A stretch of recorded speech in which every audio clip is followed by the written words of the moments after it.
भाजप नगराध्यक्षपदाच्या उमेदवाराच्या गाडीतून नेली ईव्हीएम। सालेकसामध्ये ईव्हीएमचं सील तोडलं आणि ईव्हीएम मध्ये गडबड असे आरोप विरोधक करत असताना गोंदिया जिल्ह्यातल्या सालेकसामध्ये एक धक्कादायक प्रकार घडला।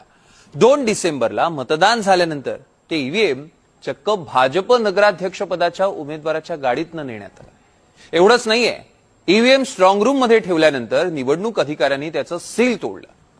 तिसरा गंभीर आरोप म्हणजे या निवडणूक अधिकारी भाजप उमेदवाराच्या नातेवाईक आहेत। आता एवढा सगळा गोंधळ झाल्यानंतर निवडणूक अधिकाऱ्यांची उचलबांगडी करण्यात आली। सालेकसामध्ये फेरमतदानाची मागणी काँग्रेसच्या इतर पक्षांनी लावून धरली आहे। बघूया या सगळ्या संदर्भातला सालेकसा गावातनं ग्राउंड रिपोर्ट।